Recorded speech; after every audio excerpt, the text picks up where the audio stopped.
आइए देखें क्या है आज की खबरों में।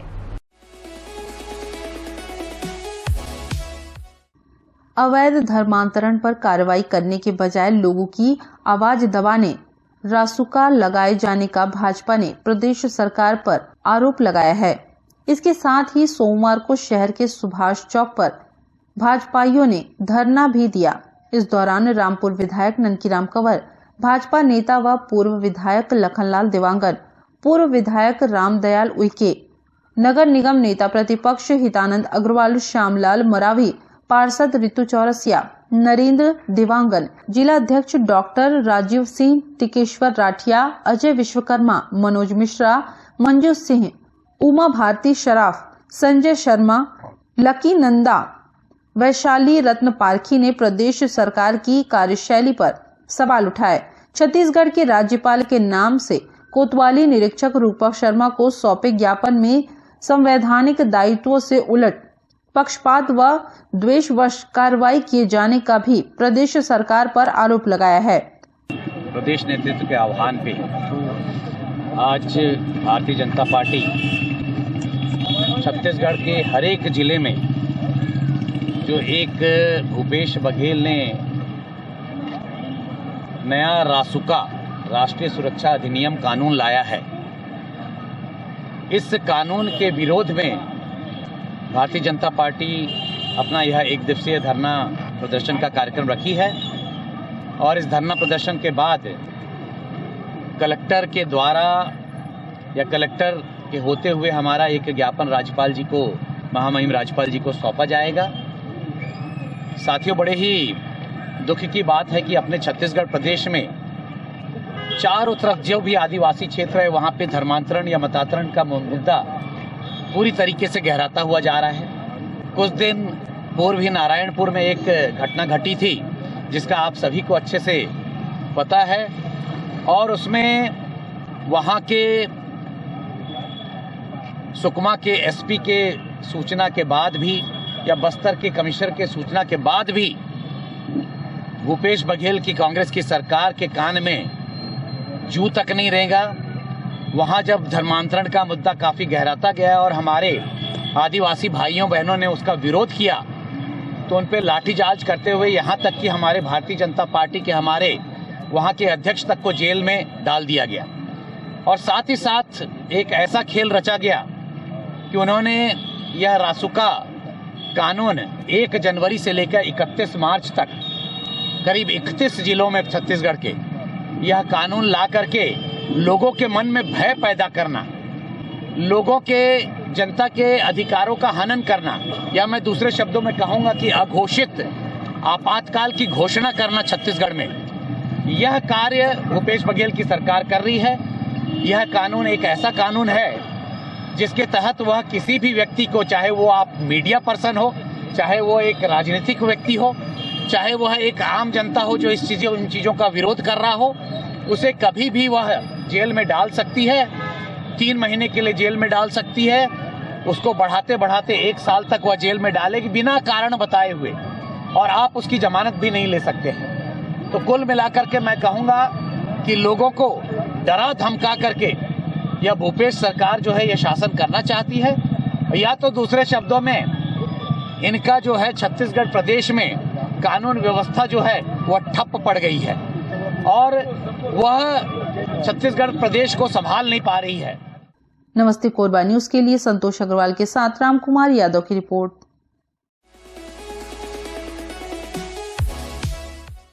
वाहन चलाने के लिए ड्राइविंग लाइसेंस होना बेहद जरूरी है। बावजूद इसके आज भी ऐसे कई लोग हैं जो बिना लाइसेंस के वाहन चलाते हैं।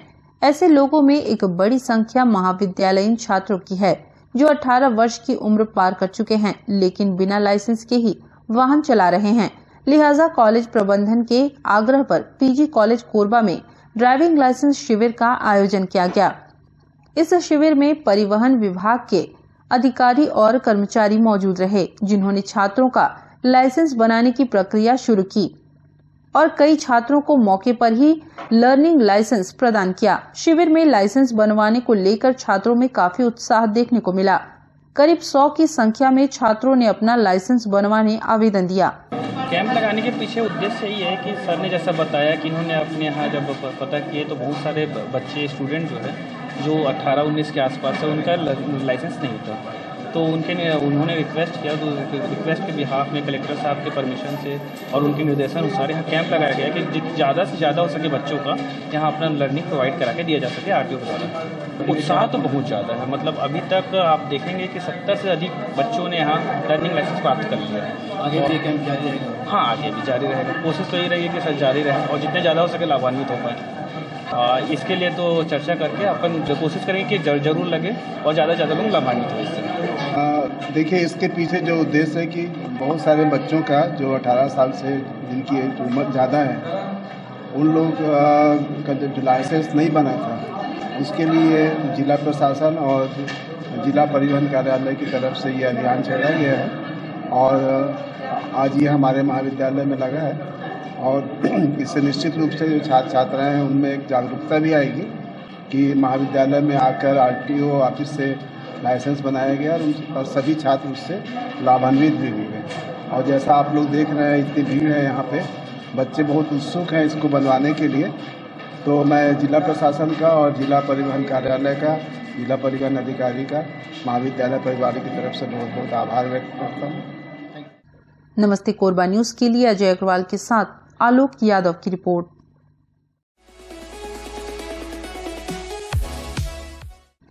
मत्कू द्वीप में टापू के रूप में प्राकृतिक सौंदर्य है। यह अति प्राचीन रमणीय स्थान है क्योंकि यह शिवनाथ नदी के 2 भागों में बटा हुआ है। इस द्वीप पर प्राचीन शिव मंदिर और कई वास्तुखंड हैं। इस द्वीप पर लगभग 10वीं और 11वीं शताब्दी के 2 अति प्राचीन शिव मंदिर स्थित हैं।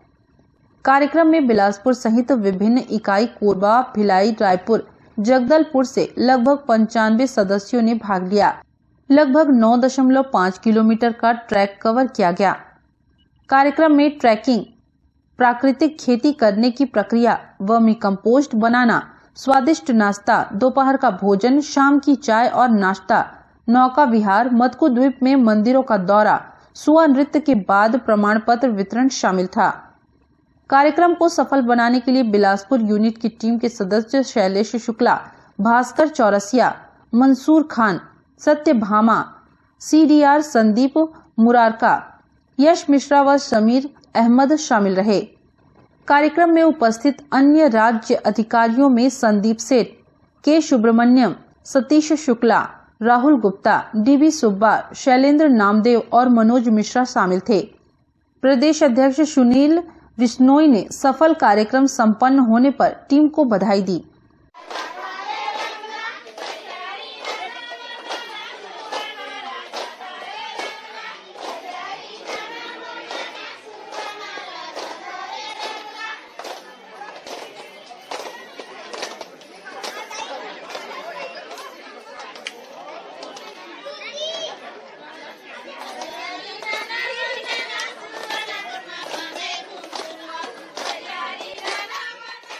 एक लंबे समय से जुड़ी हूँ और आज फिर से इसका जीर्णोद्धार हुआ है, तो उसके बाद हम लोग 3-4 कार्यक्रम कर चुके। बहुत मज़ा आया, बहुत जो लोगों को कभी देखे नहीं थे उनसे इतना फेमिलियर हो गए। बच्चे भी बिल्कुल बहुत मस्त बच्चे और लड़कियां भी जो आई, बहुत मज़ा आया। अब ऐसा लग रहा है इसी जगह जाए तो कभी नाइट स्टे का भी प्रोग्राम हो तो बहुत मज़ा आया। मत्कू द्वीप के बारे में बताया, वहाँ कैसा लगा? मत्कू द्वीप में मेरा कई बार देखा हुआ है और बोटिंग भी किए हुए हैं, लेकिन आज जो था कुछ जाने अनजाने लोगों के साथ में, तो उसका मजा अलग है। नमस्ते कोरबा न्यूज के लिए अजय अग्रवाल के साथ ममता साहू की रिपोर्ट। बुलेटिन में अब वक्त है एक छोटे से ब्रेक का। मिलते हैं ब्रेक के बाद। हमें जानकारी मिली है कि कुछ लोग नमस्ते कोरबा समाचार में खबर चलाने के नाम से पैसों की उगाही कर रहे हैं। आप सभी से अनुरोध है कि खबर चलाने के नाम से अगर कोई आपसे पैसों की मांग करता है तो आप अपने संबंधित थाना क्षेत्र में उस व्यक्ति की शिकायत करें। इसके साथ ही आप हमसे नीचे दिए गए नंबरों पर संपर्क करें। हम निष्पक्ष पत्रकारिता करते हैं। हम अपने कार्य को व्यवसाय की श्रेणी में नहीं रखते। संपर्क करें 7000314479 9827107490।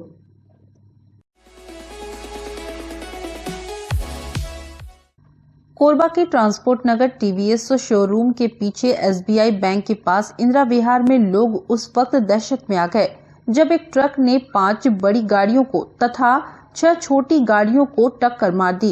आपको बता दें कि इस घटना में इंदिरा विहार के लोगों को काफी नुकसान हुआ है। बताया जा रहा है कि जिस ट्रक क्रमांक CG15DL 0334 ने गाड़ियों को टक्कर मारी है वह अवैध रेत से भरी हुई है। बताया जा रहा है कि अवैध रेत को ठिकाने तक ले जाने के दौरान यह हादसा हो गया। इंदिरा विहार के लोग बताते हैं कि पिछले कई दिनों से इस क्षेत्र में भारी वाहनों का आना जाना बना हुआ है। इंदिरा विहार रिहायशी कॉलोनी है जहां बच्चे घर से बाहर ऐसे ही घूमते रहते हैं। ऐसे में लोगों की सुरक्षा अब खतरे में पड़ गई है। इंदिरा विहार कॉलोनी में ट्रक क्रमांक CG15DL 0334 द्वारा तेज एवं लापरवाही पूर्वक चलाकर 6-7 वाहनों को ठोकर मारा गया है, जिससे वाहन क्षतिग्रस्त हुए हैं। रिपोर्ट के आधार पर वैधानिक कार्रवाई की जा रही है। नमस्ते कोरबा न्यूज के लिए संतोष अग्रवाल के साथ आलोक यादव की रिपोर्ट।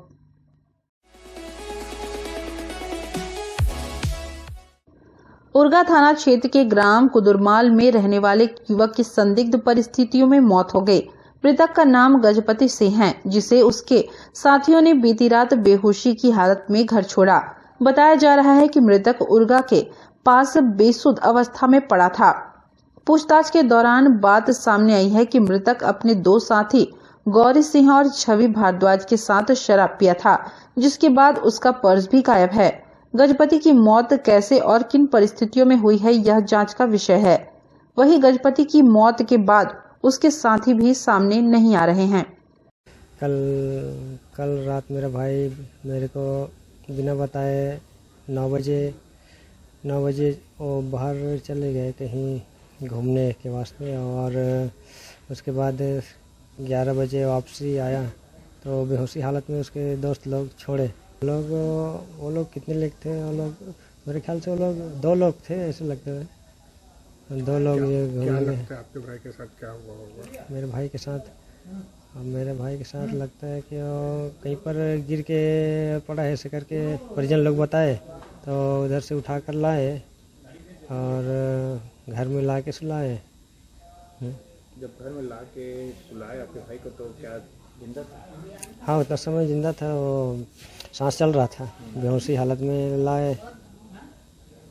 किसी ऐसा हाँ, लड़ाई झगड़ा तो ऐसा कुछ नहीं बताया। वो लोग उधर रास्ते में गिर पड़े, हंस कर बोले। हाँ, रास्ते में गिरे। हाँ, सूचना दिया, रास्ते सूचना दिए। गौरी शंकर उसके बड़े बेटा लोग आए और उनको घर में लाकर सुलाए। भाई का शादी हो गया था? नहीं हुआ है। तो लड़की वाले भी आए थे क्या देखने के आपके भाई को? शाम को ऐसे आए थे, ऐसे बोल रहे थे।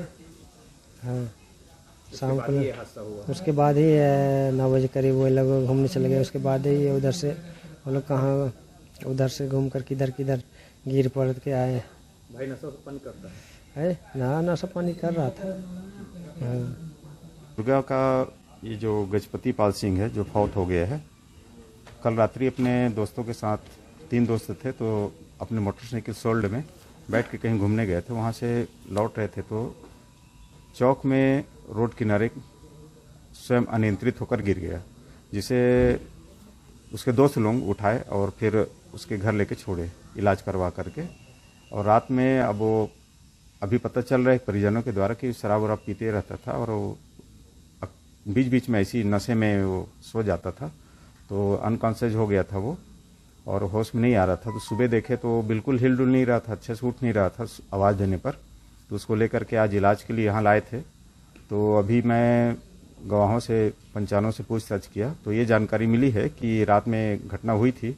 मोटरसाइकिल जो है थाना उरगा में खड़ी है और उसके एक साथी का पैर शायद फ्रैक्चर हो गया, उसको अपना इलाज के लिए चांपा हो गया हुआ है।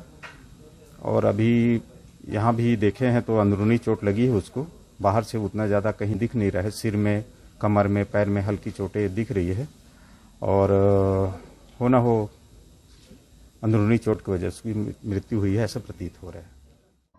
नमस्ते कोरबा न्यूज के लिए रामकुमार के साथ अजय अग्रवाल की रिपोर्ट।